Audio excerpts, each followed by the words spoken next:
पाते हैं उनका भी कोटि कोटि आभार व्यक्त करता हूँ। जैसा कि आज के हमारे सम्मेलन के नाम से प्रतीत होता है कि यह कोई व्यक्ति विशेष कार्यक्रम नहीं है, चालक गाड़ी चलाते हैं। हम सभी एक परिवार के सदस्य हैं। अलग अलग हमारे संगठनों के नाम हो सकते हैं, लेकिन हमारा कार्य एक ही है, वो है चालक। हम एक ही श्रेणी की कैटेगरी में आते हैं और हम सबका जो काले कानून, जिस तरह की सरकार की नीतियां, ये जो भी लागू होती है, सब पर सामूहिक रूप से लागू होती है और उसकी प्रताड़ना भी हम सामूहिक रूप से झेलते हैं। कोई व्यक्ति विशेष के लिए अलग कानून नहीं बनता है, ना ही कोई अलग रूपरेखा होती है। हमारे जितने भी संगठन जयपुर में बने हुए हैं, संगठनों का उद्देश्य केवल एक ही होता है, चालक हित। उनके नियम, तौर तरीके अलग हो सकते हैं, भिन्न हो सकते हैं, नियमावली अलग हो सकती है, परंतु उनका ध्येय एक ही होता है, समस्त चालक दलों का चालक हित। और चालक हित के लिए आज हम सब यहाँ उपस्थित हुए हैं। आज यहाँ पे जो चालक भाई बैठे हुए हैं, ये छोटी गाड़ियां जो ऐप बेस्ड कंपनियों पर निर्धारित है, उन कंपनियों में गाड़ियां चलाने वाले मोस्टली चालक भाई हैं। लेकिन जो हमारे सामने आप देख रहे हैं, आदरणीय अतिथिगण जो हमारे पधारे हैं, ये समस्त राजस्थान में जो टूरिज्म में जो गाड़ियां चलती हैं, उनका प्रतिनिधित्व करते हैं। तो इनकी सोच का, इनका अनुभव है, उसका दायरा हमसे कई गुना बेहतर है। और हम आज इनसे ये जानने का प्रयास करेंगे कि किस तरह से आने वाले समय में हम चालक भाइयों को, जो हम सितंबर में एक महाकुंभ करवाने की योजना बना रहे हैं, उस महाकुंभ को कैसे सफल बनाएं और हमें सबको किस तरह से एक मंच पर आना चाहिए। क्यों हम आपस में भटके हुए हैं, क्यों हम आपस में एक दूसरे की टांग खिंचाई करते हैं, कोई इधर भागता है, कोई इधर भागता है, जबकि जमीन का बंटवारा हमें किसी को नहीं करना है। सब अपने व्यक्ति विशेष काम कर घर के ऊपर रखते हैं। यहाँ पर रोड पर अगर हम हैं तो एक परिवार, एक कुनबा होना चाहिए और एक परिवार की सदस्यता के रूप में हम सबको काम करना चाहिए, ऐसा मेरा मानना है। तो मैं सबसे पहले आए हुए अतिथिगणों के स्वागत में हमारे संगठन मंत्री बृजमोहन जी से निवेदन करूंगा कि वो आगे आए और दिलीप जी भाई साहब, प्रदीप जी पारासर भाई साहब, इनका माल्यार्पण करके स्वागत करें और अनुग्रहित करें। बृजमोहन जी दिलीप जी भाई साहब का, दिलीप जी मेहरोली साहब का माल्यार्पण करके स्वागत करेंगे। आप यहाँ पधारे, आपने कृपया किया, इसके लिए बहुत कोटि कोटि आभार। दूसरा मैं निवेदन करूंगा, पन्नालाल जी भाई साहब, आप आगे आए। ये हमारे बहुत ही एक कृतज्ञ साथी है, जिन्हें हर एक्टिविटी में आगे रहते हैं। आप प्रदीप जी पारासर भाई साहब का माल्यार्पण करके स्वागत करें। आप यहाँ पधारे, आपका कोटि कोटि आभार। परविंदर जी, आप आगे आए। आप महिपाल जी भाई साहब का माल्यार्पण करके स्वागत करें। कोटि कोटि आभार।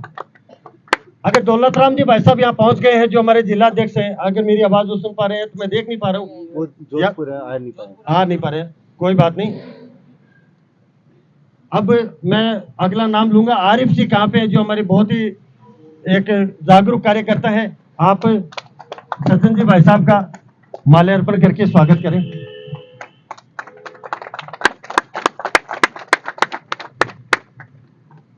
अब मैं बुलाना चाहूंगा अमिताभ जी मीणा को।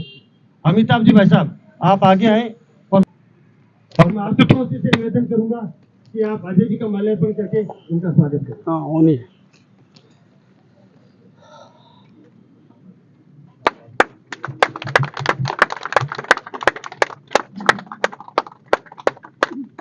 बहुत बहुत धन्यवाद।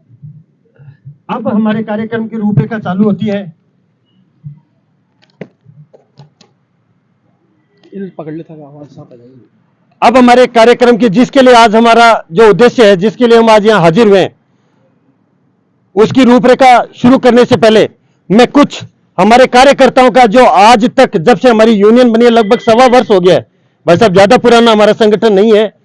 1.25 वर्ष में जहां कहीं भी कोई दिक्कत किसी सारथी भाई की आई है, और जिस तरह से हमारे सारथी भाइयों ने एकजुटता का परिचय दिया है, अपने सर्व सेवा का परिचय दिया, जो जहां भी होते हैं तुरंत वहां पहुंचते हैं और सहायता करने का प्रयास करते हैं, तो सम्मान हमारे नहीं, इन चालक भाइयों का होना चाहिए। इसके लिए मैं दिलीप जी भाई साहब से निवेदन करूंगा कि वो एक बार जिन जिन चालक भाइयों को मैं नाम लूं, उनका स्वागत करें, ताकि उनका मनोबल बढ़े, उनका हौसला बढ़े और जागरूकता बढ़े। दिलीप जी भाई साहब। अरे भैया, आपकी तालियों की आवाज आनी चाहिए।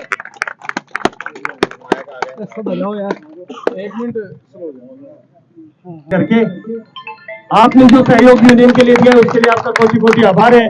आशा करते हैं इसी तरह अपने व्यक्तित्व को और अपनी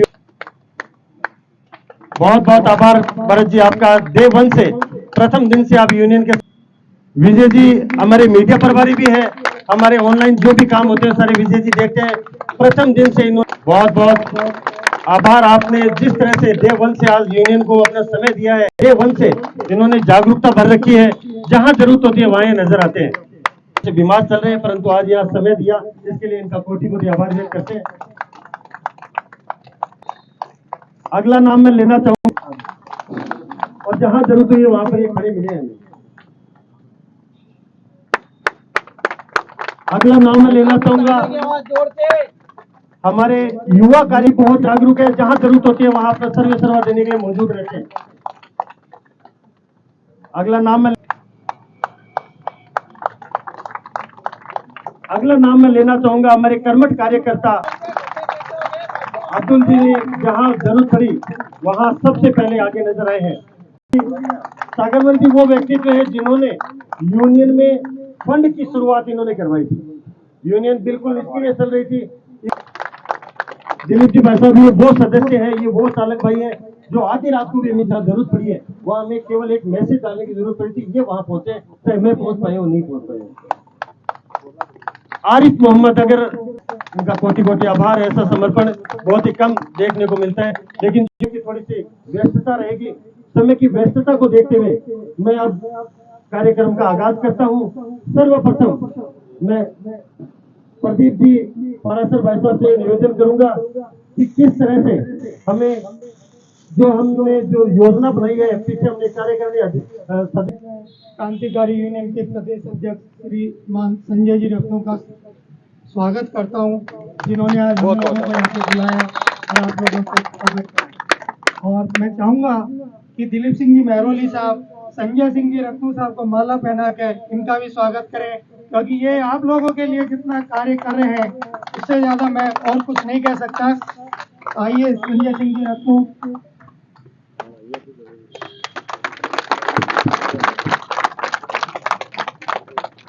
धन्यवाद भाई लोगों को यहाँ पधारा। आज मान सम्मान जो अपने इस आयोजन को सफल बनाने वाले आप लोग हैं, और जो हमारे अतिथिगण, एक बहुत विलंब से मैंने इनको मैसेज किया था फिर भी पधारे, इनका कोटि कोटि आभार।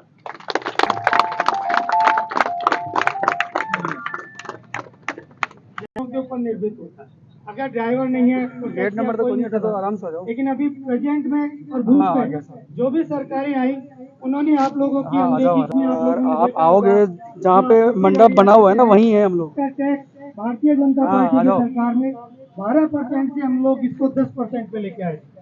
अब वापिस भारतीय जनता पार्टी की सरकार ने उसे छोटी गाड़ियों का टैक्स बढ़ा के 10% से उठा के वापिस उसे 12% कर दिया है। जबकि टेम्पो ट्रेवल जो 26 सीटर 22 सीटर टेम्पो ट्रेवल हुआ करता था, उसका 26% टैक्स हुआ करता था, उसका 16% टैक्स किया है। उस 10% की जो कमी की वो आप लोगों से वसूलने के लिए सरकार ने, जबकि देखा जाए कि छोटी गाड़ियों में रोजगार ज्यादा है, जितने भी ऐप बेस्ड कंपनियां हैं वो छोटी गाड़ियों से ही चलती है, और इवन देन मैक्सिमम ट्रांसपोर्ट जो होता है हमारे टैक्सी में वो छोटी गाड़ी, चाहे वो ओला में चले, चाहे उबर में चले, चाहे क्रांति KTS में चले, चाहे वो हमारे पास टूरिज्म में चले, 2 या 4 आदमी जो आते हैं वो छोटी गाड़ियों का ही प्रयोग करते हैं और उन लोगों के लिए वही गाड़ी होती है।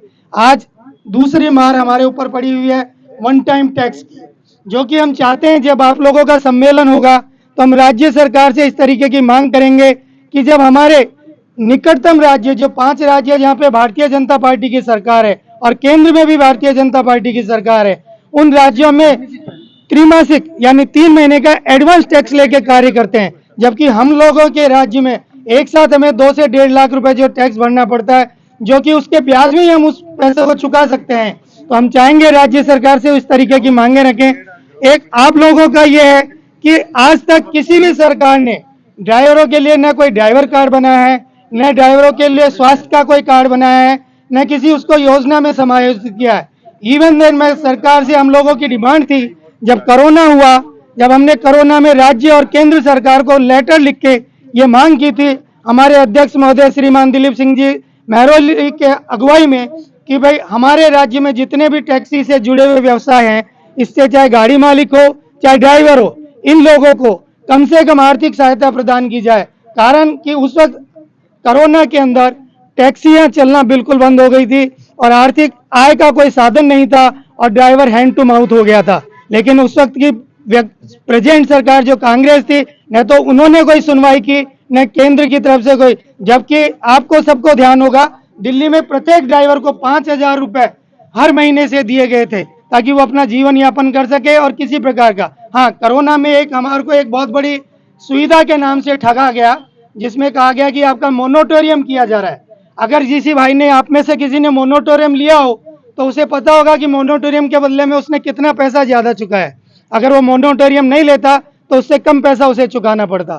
तो मैं आप लोगों का यही कहूंगा, जो कि रत्नू जी, दिलीप जी और महिपाल जी मंडावरा और हमारे सभी संगठनों ने मिलकर एक आह्वान किया है कि सितंबर में एक महासम्मेलन किया जाए, उसमें हम ज्यादा से ज्यादा संख्या बल इकट्ठा कर पाएं ताकि राज्य और केंद्र सरकार को हम ये दिखा सके कि जब भी हमारी कोई मांग हो तो उन्हें हम लोगों के आगे झुकना ही पड़े। इसलिए मैं ये कहना चाहूंगा कि आप ज्यादा से ज्यादा लोगों को एकत्रित करने में हम लोगों का सहयोग करें। धन्यवाद। बहुत बहुत आभार माननीय प्रदीप जी भाई साहब का। प्रदीप जी, सपने अगर हमें सच करने होंगे तो हमें उड़ान हौसलों से होगी, क्योंकि सपने सच उन्हीं के पूरे होते हैं जिनमें हौसलों से उड़ान, सपने सच उन्हीं के पूरे होते हैं जिनमें जान होती है। पंख तो केवल बहाना होते हैं, हौसलों से उड़ान होती है। अगर सब चालक भाई आपस में ये मन में धार लेंगे कि हमें एकजुट रहना है, एक मंच पर रहना है और हम सबकी समस्याएं एक है। क्रांतिकारी ड्राइवर एसोसिएशन के अध्यक्ष हैं, आज मैंने बहुत कम समय में ये आयोजन यहाँ पे किया है, हमें बुलाया, इसके लिए बहुत बहुत धन्यवाद। अभी हमने समझ की जितने संगठन बने हुए हैं जयपुर में, उनका एक कि कार्यकारिणी के सदस्य जितने भी अध्यक्ष वगैरह हैं, जो भी पदाधिकारी, उनका एक हमने मीटिंग रखी थी 10-15 दिन पहले। उस मीटिंग में हमने ये तय किया था कि एक बड़ा सम्मेलन ड्राइवरों का किया जाए। अलग काफ़ी संगठन बने हुए हैं, एयरपोर्ट में बने हुए हैं, स्टेशन बने हुए हैं, टूरिस्ट लाइन में जितने भी ड्राइवर काम कर रहे हैं उनके बने हुए हैं। वो सारे संगठन बने हुए, अलग बने हुए हैं। संगठन बनाना बहुत बड़ा काम नहीं है, संगठन बनाना बहुत बड़ा काम नहीं है, लेकिन संगठन को बना के चलाना, उसको मेंटेन रखना, ये बड़ा काम है। आज आपने बताया था काफ़ी चालक हैं हमारे यूनियन में, लेकिन संख्या तो काफ़ी कम लग रही है, 200-300 लोग ही हैं। समय निकाल के एक दूसरे के साथ खड़े होंगे, संख्या बल ज़्यादा होगा, सरकारों के सामने जितने हम सर गिनाएंगे। ये समय लड़ने का नहीं है, ये समय सरकारों के सामने जितने सर अपन गिना सकते हैं कि हज़ारों की तादाद में इकट्ठे हो गए, 2,000 हो गए, 5,000 हो गए, 10,000 आदमी इकट्ठे हो गए, जबकि जयपुर शहर के अंदर 50,000 टैक्सियाँ चलती हैं, ओला उबर सारी मिला के। ये टूरिस्ट पे भी आ गए, ओला उबर भी आ गए, सारे आ गए। ज़्यादा ही होंगी क्योंकि वो रजिस्ट्रेशन नंबर से पता चलता है ना। एक आरजे चेंज होता है, आरजे टी है तो 10,000 पे चेंज होता है। तो कौन सा नंबर चल रहा है देख लो। जी चल रहा है, 50,000 तो होंगे, आराम से ऊपर होगी। 50,000 टैक्सी ड्राइवर है तो सबकी समस्याएं भी सेम है, परेशानियां भी सेम है, और हम कितना पैसा कमा लेते हैं टैक्स से सबको पता है। किस्त बढ़ने के बाद में परिवार कैसे चलता है पता है सबको, बताने की जरूरत नहीं है। अब सरकारों के नए नए जो काले कानून हमारे ऊपर लागू होते हैं, वो आसानी से सरकारें, इस ट्रांसपोर्ट डिपार्टमेंट इसलिए आसानी से लगा देता है क्योंकि सबसे बड़ी कमी हमारे अंदर ये है कि हम एक नहीं हो पाते। उसकी वजह ये है, उसकी वजह साफ साफ ये है कि हम सारे एक जगह काम नहीं करते, हम सारे एक छत के नीचे काम नहीं करते। कोई अलग समाज से है, कोई अलग धर्म से है, कोई अलग समाज से, अलग अलग लोग हैं। इवन यहाँ जितने लोग बैठे होंगे मुझे नहीं लगता कि उसको पहचानते भी होंगे नाम से। आप उनको नहीं पहचानते, हाँ इतना जानते हैं कि ओला में गाड़ी चलाते हैं, टैक्सी की पीली प्लेट्स आते हैं, ये पहचान है, लेकिन एक दूसरे को वर्बली नहीं पहचानते होंगे। ये जो संगठन बनते हैं और यहाँ इकट्ठे होते हैं ना, ये पहचान के लिए ही बनते हैं, क्योंकि इतने चेहरे एक दूसरे को पहचाने तो सही भाई हम अपने एक जगह बैठे हैं। तो वो हमने उस दिन भी यही कहा था, और आज भी मेन मुद्दा यही है कि हम सारे इकट्ठे होके सितंबर में एक डेट तय करेंगे, जब तक गर्मी भी खत्म हो जाएगी, थोड़ा काम भी शुरू हो जाएगा। तो बड़ा आयोजन सारी तमाम संगठन मिलके, जयपुर शहर में जितने भी संगठन हैं सारे मेहनत करेंगे और एक बड़ा आयोजन अच्छी जगह रखेंगे। हो सकता है अपने मालवीय नगर में, वो क्या बोलते कौन सा जगह, वो सीतापुरम, एक बड़ी जगह लेके, वो बड़ी जगह बड़े मंत्रियों को बुला के, जो भी संबंधित अधिकारी होते हैं, ट्रांसपोर्ट मिनिस्टर को बुलाएंगे, उप मुख्यमंत्री को बुला सकते हैं, किसी को बुला सकते हैं, वो बुला के हमने पेड़ा उनके सामने रखेंगे और जो जितनी ज़्यादा लोग इकट्ठे होंगे वहाँ तक दूर तक आवाज़ जाएगी। और ऐसे कम आवाज़ में तो अपना काम होने वाला है। अपन जितने आज यहाँ इकट्ठे हो रखे हैं उतने लोग से अपने थाने में जाकर रिपोर्ट तक नहीं लिखवा सकते। इतने आदमी को देख के तो थाने में रिपोर्ट तक नहीं लिखते। समस्या ये है। आने वाले टाइम में कई बार क्या होता है कि ओला में, उबर में, कई बार ओला उबर ज़्यादा होता है, और क्योंकि वो ऐप बेस्ट कंपनी है, आदमी को पहचानते नहीं सवारी बैठ कौन रही है। कई बार कैजुअलिटी होती है, ड्राइवर को मार दिया जाता है, क्या मिलता है उसको, जबकि सरकार टैक्स लेके बैठ गई। आज 2.5 लाख रुपए क्रिस्टा गाड़ी का टैक्स आजीवन। वो सेल्फ एम्प्लॉयमेंट कर रहा है, अपनी गाड़ी खुद चला के और खुद रोजगार कर रहा है, खुद के बच्चे पाला, सरकार ने ड्यूटी देती है, टैक्स और लेती है, ये डबल मार। उसके बावजूद 2.5 लाख टैक्स देने के बाद में कि अगर उस ड्राइवर के साथ में कोई कैजुअलिटी होती है तो सरकार की तरफ से 1 रुपया मिलता नहीं है। अभी गजेंद्र सिंह जी शेखावत जो पर्यटन मंत्री है सेंटर में, वो आए थे, तो हमने उनसे समय लेके और हमने ज्ञापन दिया था, उसमें ये मांग भी थी कि इस तरह की कोई कैजुअलिटी होती है तो उसमें ड्राइवर के परिवार को सरकार की तरफ से कुछ दिया जाए। ये मांग थी हमारी, उसमें एक पॉइंट था उसमें। और एक जगह जगह होटलों के अंदर रुकने की जगह नहीं है ड्राइवर्स के लिए। होटल वाले सीधे सपाट ये बोल देते हैं कि साहब ड्राइवर दारू पीते हैं, ये करते हैं, बदमाशी करते हैं, इसलिए हम ये व्यवस्था नहीं कर पाते हैं। जबकि ऐसा वो एक उन्होंने ढर्रा पकड़ रखा है, उनका एक कॉमन जवाब होता है। जबकि हम ये चाहते हैं कि होटल इंडस्ट्री में ये लॉ बना हुआ है कि कोई 5 स्टार होटल है, 3 स्टार होटल है, उसमें डोरमेट्री ड्राइवर के लिए वो फ्री में होती है, वो नॉर्म्स में आता है, वो कानून में आता है। उसके हम आरटीआई लगा के पता करेंगे कि है, तो अगर वो नहीं मानेंगे तो हम हाई कोर्ट में स्टेट लगाएंगे, ताकि जितने भी ड्राइवर है वहाँ रात को रुकने की व्यवस्था है तो होनी चाहिए। आज की तारीख में ये स्थिति हो रही है कि टैक्सी ड्राइवर किसी होटल में गाड़ी खड़ी कर रहा है ना, तो खड़ी तक भी निकलने दे रहे हैं। मतलब ये मैसेज आया है, ये मैसेज है कि वो नहीं करने देते, वो बाहर निकालते हैं उसको, जैसे अछूत की बीमारी नहीं होती है वैसे बाहर निकाल देते हैं उसको। और बड़ी गाड़ी है, चलो हम तो जगह रोड पे गाड़ी खेल रहा है, पुलिस वाले परेशान करेंगे उसको, तो उसको मरना ही मरना चाहिए तरफ से। गाड़ी में भी सोएगा, टाइम पास कर रहे हैं, कोई टेंशन नहीं, लेकिन पुलिस वाले रात को बजाएंगे गेट, भाई आगे सो रहा है। अरे होटल में नहीं सोने देते, बाहर नहीं सोने देते, जाए तो जाए कहाँ आदमी। और इतना पैसा हम अर्न नहीं करते, इतना पैसा हमारे पास होता नहीं है, इतना पैसा कमाते नहीं है कि हम किसी जगह जाके, सेंटर में जाके अच्छा सा कोई गेस्ट हाउस में 2-4 रूम ले लें, वहाँ रुक जाए, ऐसी इतनी व्यवस्था है अपने पास नहीं, कमाते भी नहीं है। तो हमारी तो चारों तरफ से परेशानियाँ हैं।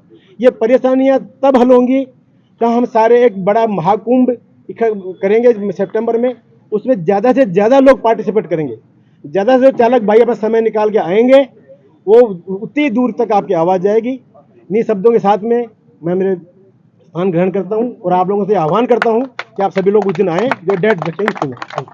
बहुत बहुत धन्यवाद महिपाल जी भाई साहब का। नामांकन भजन हो जाता है और रत्न जी भाई साहब को कि आप लोगों ने हमें सम्मान दिया। और सबसे बड़ी मेन बात तो यही है कि सबकी एकता होना बहुत जरूरी है। जब तक आप एकता नहीं होगी, जब तक एक नहीं होंगे कुछ नहीं हो पाएगा। और एकता में शक्ति है और कुछ नहीं है। और जब तक आप लोग सहयोग दोगे तो हम आगे बढ़ेंगे। आपके सहयोग बिना हम आगे नहीं जा सकते। हम संगठन बना के तो बैठ गए, पर सहयोग आपका पूरा चाहिए। तो सब लोग तैयार है साहब? Thank you. मेरा प्रणाम सबसे पहले, और सबसे पहले संजय भाई साहब को कोटि कोटि आभार, जो सभी को इस थोड़े से समय में बुलाने के लिए, और सभी जो हमारे गणमान्य लोग आए सभी का धन्यवाद। भाइयों, आपको पता है ओला उबर कैसे खून पीती है। आपको इसको पीछा छुटाने के लिए सबसे एक बेस्ट चांस है, जब भी आप कहीं बुकिंग करो, सवारी को बताओ कि कैब कंपनियाँ कितना खून पीती है आपका। खुद का अगर अपन को बढ़ावा देना है आगे का, तो सिर्फ एक ही ऑप्शन रखना है कि भैया KTS बुक करो। ये हमारे लिए दुख दर्द के साथ ही 24 घंटे तैयार रहती है। ओला उबर को भगाने का सबसे बेस्ट ऑप्शन यही है। और सितंबर में जो सभी चालक भाई आ रहे हैं राजस्थान से, उसमें सभी भाई, जैसे कोई भी भाई अगर मिलता है ड्राइवर से, तो उसको यही करें कि सितंबर में अभी सभी लोग मिल रहे हैं। तो 2018 के बाद हड़ताल की थी, तब मैंने इतने लोग देखे थे, उसके बाद भाई साहब की वजह से आज इतने लोग इकट्ठे हुए हैं, उसके लिए भाई साहब को तालियों से बहुत बहुत धन्यवाद। बहुत मुश्किल है इतने ड्राइवर लोगों को इकट्ठा करना, तो भाई साहब की प्रेरणा है जो अब सभी लोग यहाँ पे आए उसके लिए धन्यवाद, और सभी भाइयों का धन्यवाद जो आए हैं, और सितंबर में अभी सभी भाई मिल रहे हैं सभी से। धन्यवाद। धन्यवाद रत्नू जी। सभी भाइयों को नमस्कार। बात यह सिर्फ ओला उबर की नहीं है, पूरे भारतवर्ष के अंदर आज अगर देखा जाए तो 22-23 करोड़ संख्या है जो कॉमर्शियल वाहन महासंघ, जो कॉमर्शियल ड्राइवर है उनकी, पूरे भारतवर्ष की करीब 23 करोड़ के लगभग जनसंख्या है। अगर एक दिन के लिए भी, कई बार वैसे प्रयास भी किया है, दिल्ली में भी 5-7 आयोजनों में हम गए थे पिछले 5-6 साल के अंदर, लेकिन कहीं न कहीं अलग अलग संगठन अपना अपना श्रेय लेना चाहता है कि यह मेरे बैनर के नीचे हो, मेरे बैनर के नीचे हो। आज जयपुर में भी देखा जाए तो करीब 15 से 20 संगठन है, लेकिन जब भी आवाज देते हैं एक जगह आना चाहिए, क्योंकि समस्याएं सबकी एक है। समाधान तभी होगा जब हम एक मंच पर आएंगे। दिल्ली भी के अंदर भी ऐसा ही होता है। दिल्ली में पंजाब, हिमाचल वगैरह, कर्नाटक, केरला से भी लोग आते हैं, गुजरात से भी आते हैं, राजस्थान से भी जाते हैं, लेकिन वहां पर भी जब मांगे मानी जाती है, समय आता है, एकजुटता का परिचय देते हैं, उस समय वहां के संगठन है वह अलग अलग नेतृत्व है। क्योंकि अगर आज संजय जी रत्नू का कहीं अखबार या टीवी पे नाम आ रहा है तो कहीं ना कहीं मैं नाराज हो जाऊंगा, कहीं दूसरा संगठन नाराज हो जाएगा कि यार मैं तो गया, हमारा तो नाम ही नहीं उनका। अरे किसी एक व्यक्ति का ही तो आएगा ना, सबका तो आने से नहीं रहा। आपकी जो जायज मांगे हैं उसके लिए अगर किसी व्यक्ति या संगठन का नाम आ रहा है, उसमें नाराजगी बिल्कुल नहीं होनी चाहिए। उस व्यक्ति का नाम आएगा जो मेहनत करेगा, जो सबको एक मंच पे लाने का प्रयास करेगा। आज ओला उबर के माध्यम से आप लोगों को पता है कि 35 से 40% कमीशन लेती है, कंपनियां ले रही हैं। आपने भी अभी एक ऐप बनाया है, उसमें मुश्किल से 18% ये लेंगे। अभी इनकी ऐप चालू हुआ कि नहीं हुआ मैं पूरी जानकारी नहीं, हो चुका है जान। और वो राजस्थान की, आपके जो प्रदेश अध्यक्ष हैं इनकी खुद की बनाई हुई है। तो क्यों नहीं, एक तरफ तो 40% अब कमीशन दे रहे हैं, दूसरी तरफ सिर्फ 18%, और उसमें भी सिक्योरिटी। इन्होंने 1-2 पॉइंट बताए थे कि जब भी सवारी आपकी क्रांतिकारी टैक्सी यूनियन के जो ऐप बनाया उसके अंदर बैठेगी, उसके साथ में सबसे पहले फोटो क्लिक किया जाएगा ताकि सवारी की पहचान हो सके, ड्राइवर की भी पहचान हो सके, सवारी की भी पहचान हो सके। उसका वो जो भी रिज्यूम उसका डाटा है वहां पे उनके पास ऑफिस में पहुंच जाएगा। आज पूरे भारतवर्ष में देखा जाए तो ड्राइवर की कहीं पर भी कोई इज्जत नहीं है, जबकि देश में जिस तरह से बॉर्डर पर सिपाही काम करता है उसी तरह से यह चौथा स्तंभ है जो पूरे भारतवर्ष को मजबूत बनाए रखता है। चाहे कोरोना काल हो, चाहे बाढ़ हो, चाहे आंधी हो, में हो, तूफान हो, यह भाई लोग हैं जो अपना घर परिवार छोड़कर उस व्यक्ति को एक स्थान से दूसरे स्थान पर ले जाने का काम करते हैं। लेकिन किसी भी पार्टी ने, चाहे केंद्र हो चाहे राज्य सरकार हो, आज तक इनको मान सम्मान नहीं दिया। वह मान सम्मान हमें चाहिए। साल में एक ऐसा दिन भी आना चाहिए जिस दिन सारथी दिवस के रूप में सार्वजनिक रूप से पूरे भारतवर्ष में छुट्टी मनाई जाए, क्योंकि सारथी के बिना कुछ भी संभव नहीं है। हम सब जानते हैं एक व्यक्ति के हाथ में 5 जिंदगियों से लेकर 50 जिंदगी तक रहती है। जो बस चलाते हैं उन्हें 50-60 सवारी भी होती है। अगर वह सारथी बंधु आपका मजबूत है, सही है, अच्छी गाड़ी चलाता है, शराब नहीं पीता है, तो वह एक स्थान से दूसरे स्थान तक ले जाएगा। लेकिन यह मान सम्मान आज तक क्यों नहीं मिल पाया? चुनाव के दौरान भी आप लोगों ने देखा होगा कि सरकार के जो नुमाइंदे हैं, चाहे वह किसी भी विभाग से आते हो, अगर वह चुनाव कराने जाते हैं उन्हें हर तरह की सुविधा दी जाती है। उन्हें तनख्वाह के अलावा टीए डीए दिया जाता है, हमारी गाड़ियां उपलब्ध कराई जाती हैं, लेकिन ड्राइवर बंधु को खाने और रहने सोने पीने की कोई व्यवस्था नहीं होती। पिछले कई सालों से इस पर भी हम मांग कर रहे हैं। अभी पुलिस लाइन के अंदर भी हुई थी, आप लोगों ने देखा होगा कि जब भी गाड़ियां पकड़ी जाती है चुनाव के दौरान, सरकारी या गैर सरकारी आंदोलन के दौरान, उस समय हम सब लोग वहां पर पहुंचते हैं। लेकिन कहीं न कहीं एक ही बात अकड़ती है कि हम अलग अलग संगठनों में, अलग अलग संगठनों के कारण से गुटों में बटे हुए हैं, और जहां पर संख्या दिखाने की जरूरत होती है उस समय हम वहां मौजूद नहीं हो पाते। इन्होंने बहुत अच्छा प्रयास, एक शुरुआत की है रत्नू जी ने, को मैं पूरे संगठनों की तरफ से धन्यवाद देना चाहूंगा कि आपने ये बीड़ा उठाया कि पूरे राजस्थान के जितने भी चालक संगठन है उनको बुला करके एक मंच पे सितंबर में लाकर बड़ा आयोजन किया जाएगा। बहुत अच्छी पहल है, स्वागत योग्य पहल है, और ऐसा होना भी चाहिए। जब तक आप लोग पूरे राजस्थान का दौरा भी किया जाएगा, 4-5 दिन जाना भी पड़ेगा बाहर, अन्य संगठनों से भी मिलना पड़ेगा। राजस्थान के अंदर अलग अलग संगठन बने हुए हैं, हेल्पलाइन के नाम से भी बने हुए हैं, लेकिन असली हेल्प आपकी जब होती है, यह नहीं कि टायर पंचर हो गया और मैंने रात को उसके एक वो टायर पंचर की दुकान वाले को खुलवा के उसकी हेल्प कर दी, यह हेल्प नहीं है। आपके साथ में अगर कोई दुर्घटना हो जाती है, चुनावी दौरान के आपके साथ में अगर कोई दुर्घटना हो जाती है, कोई ड्राइवर बंधु मारा जाता है, तो उसके परिवार को भी वही सुविधा मिले जो एक सरकारी कर्मचारी को मिलती है। क्योंकि उस समय आप किसी ओला उबर की गाड़ी नहीं चला रहे, किसी व्यक्ति की गाड़ी नहीं चला रहे। अगर आप चुनावी दौरान आपके साथ कोई हादसा हो रहा है, उस समय आप भी एक तरह से सरकारी कर्मचारी हैं, आप एक गवर्नमेंट की ड्यूटी कर रहे होते हैं। यह मांग भी हमने पिछले कई सालों से रखी है। पिछले से पिछली बार जब कांग्रेस सरकार आई थी, गहलोत सरकार ने मांग भी रखी, वो हमारी मानी थी, और ड्राइवर बंधु को 20 लाख रुपए मुआवजा की उन्होंने कहा था कि अगर किसी ड्राइवर बंधु के साथ में, लेकिन यह संभव तभी हो पाता है जब ये सारे संगठन के पदाधिकारी बैठे हैं, आप सब जब साथ रहते हो तभी ये मांगे संभव हो सकती है। ऐसे अनेकों मांग है जिनको लेकर के आज 2007 से हमारे संगठन बने हुए, जयपुर की सड़कों पे नहीं, राजस्थान के हर जगह जहां पर भी कोई अन्याय होता है किसी ड्राइवर बंधु के साथ, गाड़ी मालिक के साथ, क्योंकि गाड़ी मालिक और ड्राइवर बंधु सिक्के के दो पहलू हैं। आज अगर देखा जाए तो मेरे ख्याल में 80% है जो गाड़ी मालिक ही है, चाहे वह सिंगल गाड़ी मालिक हो लेकिन खुद की गाड़ी है। तो ड्राइवर बंधु आने वाले समय में अगर यही हालात रहा तो कोई भी व्यक्ति जो अभी ड्राइवर है वह यह नहीं चाहेगा कि मेरा बच्चा भी ड्राइवरी करे। आज अगर देखा जाए तो संविदा के अंदर जितने भी सरकारी विभागों के अंदर गाड़ियां लगी हुई हैं, उनके अंदर भी प्राइवेट गाड़ियां लगी हुई है। इन प्राइवेटों का भी हम पूरी तरह से पुरजोर विरोध करते हैं और अब पूरे राजस्थान में करेंगे कि ये जो निजी वाहन टैक्सी के रूप में संचालित हो रहे हैं वह बंद होने चाहिए। टैक्स तो हमसे ले रही है सरकारें और फायदा वो ले रही है। और तो परिवहन विभाग के ऑफिस के अंदर भी, चाहे आप कमिश्नर ऑफिस चले जाओ, झालाना डोंगरी चले जाओ, कहीं पर भी पूरे राजस्थान के अंदर जाओ तो वहां पर निजी वाहन टैक्सी के रूप में संचालित उनके विभागों में लगे हुए हैं, उनके बाबुओं के लगे हुए हैं। और जब वो टैक्सी के वो जो उस गाड़ी का बिल बनाते हैं तो टैक्सी का नंबर लिख के फिर बिल पास करवाते हैं। तो कहीं ना कहीं यह नुकसान हम सबका हो रहा है, क्योंकि हम गाड़ी मालिक भी हैं और ड्राइवर भी हैं। तो कहीं ना कहीं हम लोगों की एक पहचान होनी चाहिए। आज आपने एक छोटा सा आयोजन किया है, शुरुआत की है, आज पहला दिन है, शुरुआत की है। आपने सुबह मेरे को बताया था कि हर 15 से 20 दिन के अंदर, सितंबर जब तक नहीं आ जाता तब तक बड़े आयोजन हर 15-20 दिन में एक आयोजन होता रहेगा जागरूकता अभियान के लिए। और यह जागरूकता जब जरूरी है क्योंकि हम लोग सो जाते हैं, हम हमारे कामों में व्यस्त हो जाते हैं और जितनी इनकम हमारे होनी चाहिए वह नहीं हो पाती है।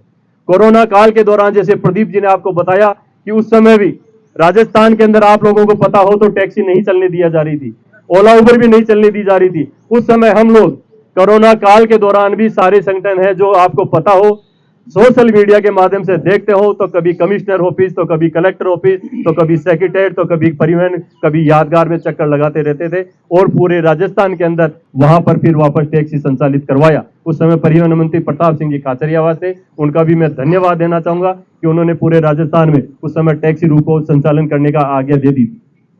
कहीं ना कहीं हमारी कमियां जो है उन कमियों को दूर करना होगा।